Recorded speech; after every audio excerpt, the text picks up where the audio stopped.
Howdy folks, Spencer here, and today I'll be theory crafting what the ultimate directed energy weapon platform would look like if Cryptic was designing it today in January of 2024. As always, chapters are listed down below. Now, we have quite a few platforms in the game that are already amazing for energy weapons. Things like the Dhailkhina, the Vodwar Juggernaut, the Legendary Avenger, the Inquiry, the Hydra, the Sea Store Bozeman Intel Heavy Frigate. Those are all some very amazing platforms, and they're going to continue being amazing. The point of this video is to see what makes those ships so good for energy weapons, and to theorycraft what a ship would have to look like in order to come in and become the new meta option that DPS chasers would go to before choosing those older platforms. In other words, what would a ship have to be like stats-wise to get DPS chasers like myself out of ships like the Dhailkhina or the Vodwar Juggernaut? Now, I am looking at this from a cannon scatter volley point of view, because that is the playstyle that you're going to be following if you're chasing min-max level energy weapon DPS. But if a ship is good for cannon scatter volley, it's also going to be very good for beam overload, fire at will, or cannon rapid fire. And please keep in mind that this is all just theorycraft. While I would love to see some of these concepts make it into the game, I have no expectation that Cryptic is going to watch this video, let alone go in and actually take some of the things I'm talking about and apply them to upcoming content. The point of this is so that you understand what makes a ship good for energy weapons, so that you know what to look for as Cryptic releases new ships in 2024 and beyond, so that you can easily figure out if it's going to actually change the meta with regards to energy weapon platforms. And I want to start off now by taking a look at the components of a ship that make it good for min-max level energy weapon performance. We're going to start off here with the ship design and layout, and then go over to the bridge officer side of things. So for the ship design and layout here, the must-haves, it's got to be able to run dual heavy cannons or dual cannons. With the meta being CSV, if it can't run dual heavy cannons, that's basically immediately taking it out of the equation. Now, a 5-2-1 or 5-3 weapon setup is preferred, but between those two, with how things are moving, with us getting some really good experimental weapons, you really want to have a 5-2-1 instead of a 5-3. The 5-3 ships also have quite a bit of saturation. You've got the Vodwar Juggernaut, the Inquiry, the Legendary Avenger. So the 5-3 side of do platforms is pretty well covered, whereas the 5-2-1 side of things has very lackluster coverage. And you want to have the ability to run either 6 or more TAC or engineering consoles. And ever since the isomags were introduced, you ideally want to be able to run as many isomags on the ship as possible. So right now, with how the current meta for energy weapons has evolved, ships that have 6 or more total engineering and universal slots combined are going to be preferred over those that are a bit more TAC heavy. Now, as for the nice to haves, a battle cloak is of course going to be very nice, especially for folks like myself that are currently flying the Dhailkhina. If a new platform comes into the game, having that battle cloak is just a feature parity that most of us are going to want to have. Now, this next nice to have here probably will be a bit controversial. I actually like singularity cores. I think that the warp shadow ability on the singularity core is very beneficial when you're needing some survivability. So for me, I would prefer a min-max do platform to have a singularity core, meaning that it's a Romulan ship, rather than one that has just a standard warp core. But if everything else lines up and it has a warp core, I can deal with it. But that singularity core, for me at least, is preferred. A hangar bay is nice, but not required. And ideally, you want the ship to have decent hull capacity so that you can get a bit more out of Tyler's duality. And of course, you want some better mobility, though there are plenty of ways to get around a ship having lower mobility stats, so that's not as big of a deal. You also want a mastery package with crit and damage buffs, and if the ship has flanking, that is nice, but not required. With regards to the bridge officer layout, you want a ship that has either a commander, miracle worker, or command. Those are the two primary specializations that I would prefer personally on a very high-end do platform currently. Miracle worker as a specialization sucks, but you're basically just using it for the extra console, which is an extra isomag, so that extra console completely carries Miracle Worker and makes it the top option here. Miracle Worker does also have mixed armament synergy and narrow sensor bands, which are both nice, but the rest of the Miracle Worker abilities, again, are just not very good. The other full specialization you'll want to see on a do platform would be Command.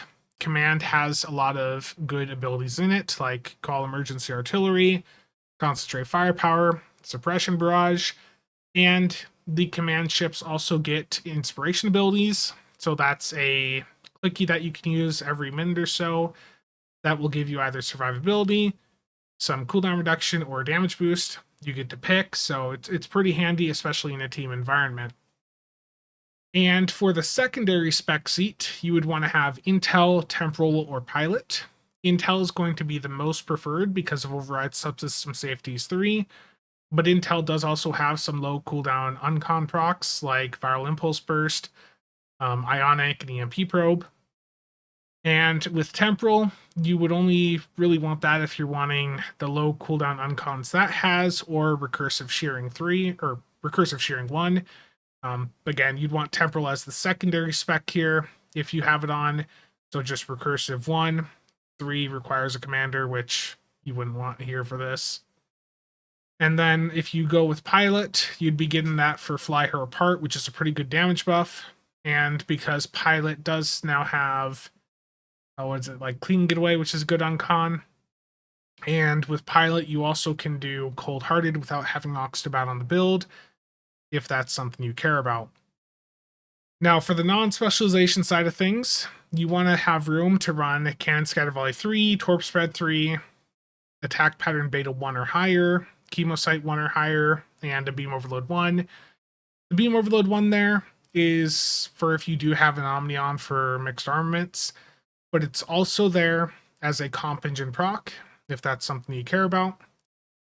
For the engineering side of things, you just need to have room for emergency powered engines 1 plus emergency powered weapons 1 or higher.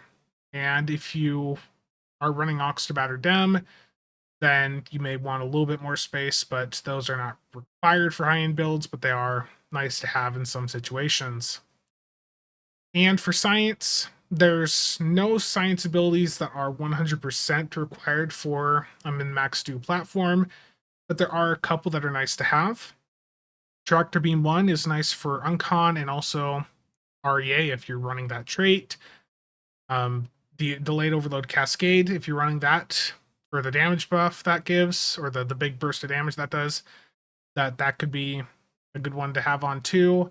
And of course, a Gravel 1 for some crowd control is needed. So there's a few science abilities that are nice to have, but not really any that are 100% essential for a high-end do platform. And for the Theorycraft portion here, the ship that I'm going to be using for this concept is the Dia Vectau.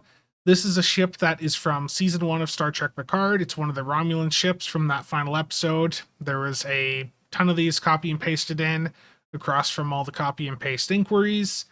And what's nice about this ship is that it's got an interesting, unique design, but it's also already been modeled in Star Trek Online. Again, I don't expect anyone from Cryptic to watch this video, let alone take the concept from this, but if they do, this is a ship that I'd like to see as a player flyable ship.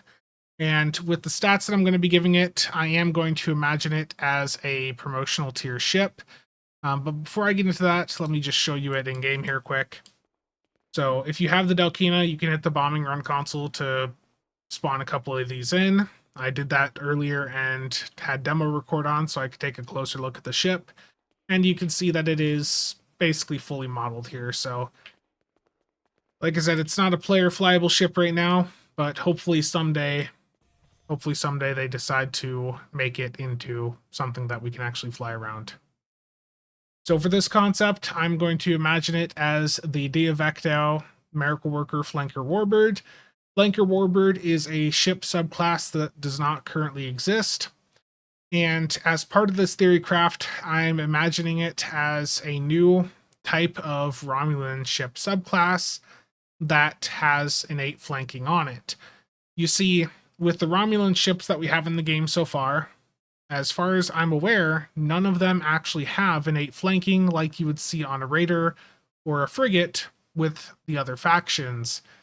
So the flanker warbirds here are going to have a commander attack and then a full universal seating like you would see on a frigate or raider.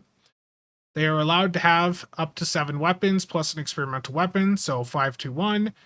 They have innate flanking, they have good mobility, they have a battle cloak or better, they have no hangar bay, and because of all their firepower, they have very poor defense stats, so very poor HP and shield capacity. For the Flanker Warbird Mastery Package, it's basically the Tactical Warbird package with accuracy swapped out for the crit severity.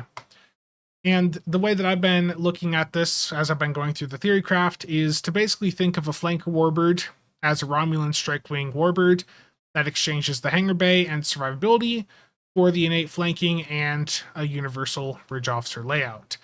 And I want to pull up quick the mastery packages here so you can see the difference between the flanker package and the current one that a ship like the Dhailkhina would have.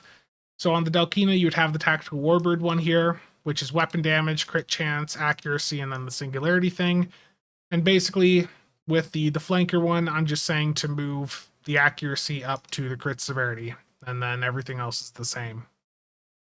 And with regards to the Romulan ships not having flanking, here is all of the T6 fleet equivalent to Romulan ships in the game.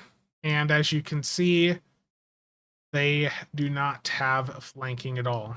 So that is why I decided to Theorycraft a new class, because there's clearly a gap there, and a gap means that there's an opportunity for something new.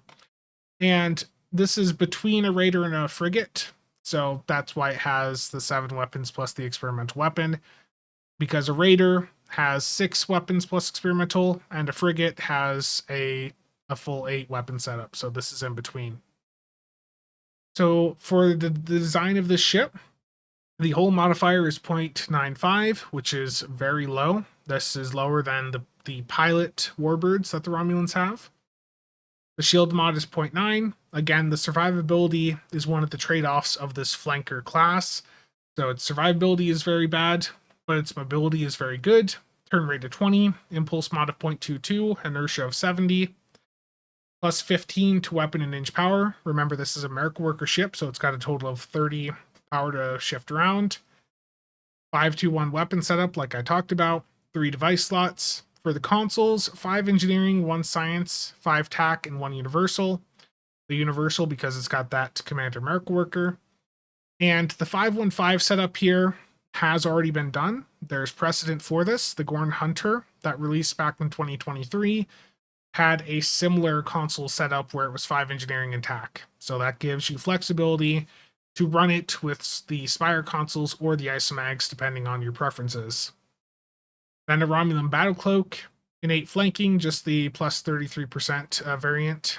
The Flanker Warbird Mastery, like I just talked about. And then Miracle Worker Innovation plus Slipstream, because it is, again, a Miracle Worker ship. For the Bridge Officer setup, Commander Miracle Worker with tac, and because it's like a frigate and raider, it has a bunch of universal seats alongside it.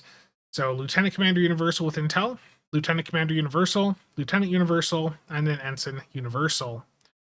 And when I looked at this Bridge Officer layout and I compared it to my current Dhailkhina, it basically is just a Miracle Worker version of the Dhailkhina. So yeah, it could have a non-universal setup so long as it was close to what the Dhailkhina has, just with Miracle Worker instead. But I think for this flanker subclass that this universal seating is very good to have. because it allows you to be very flexible and better adjust the ship to whatever specific environment you're going into.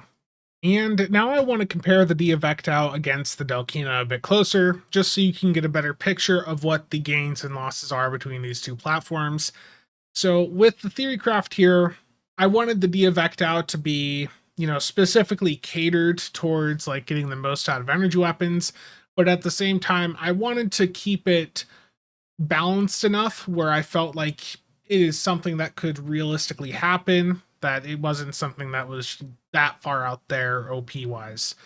So with the Dhailkhina, you get that extra maneuverability, you get innate flanking, you do lose a science console to pick up another engineering console, so that's another isomag, and then because of the Merrick Worker, you're getting another universal console slot.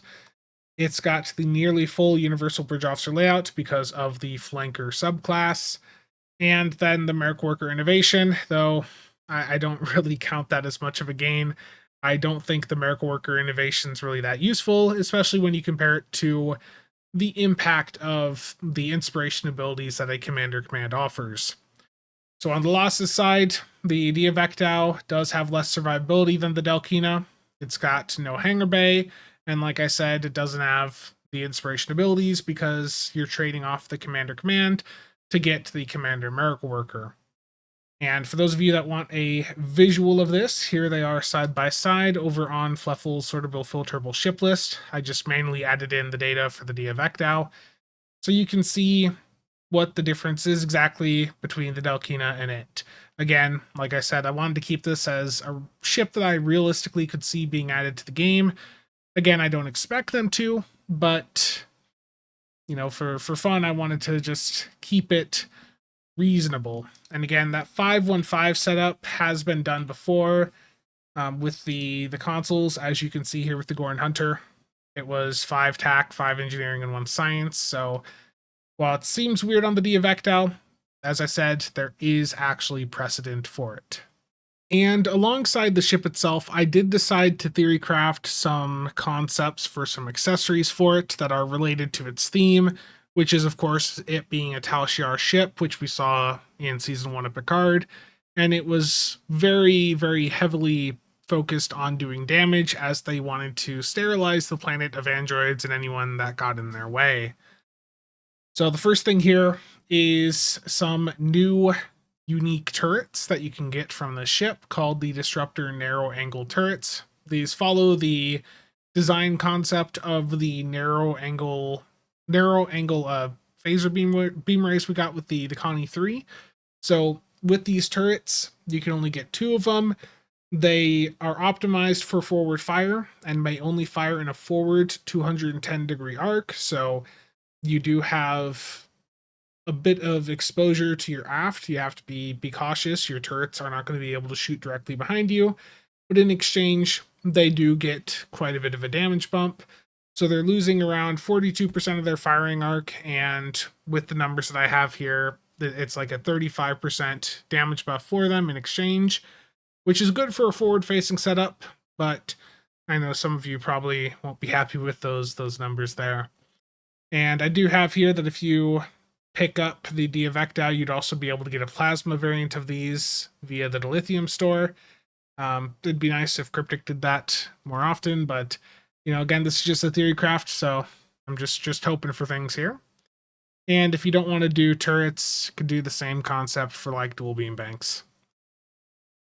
For the experimental weapon, basically a disruptor version of the plasma incendiary bombard that we got on the Gorn Hunter. So as you target foes that have a higher rank, it's going to do more damage and apply, instead of a plasma, dot, it's going to apply a -10 disruptor damage debuff to the foe for 30 seconds per line. And if you flank the target, it's going to knock their shields offline for 4 seconds.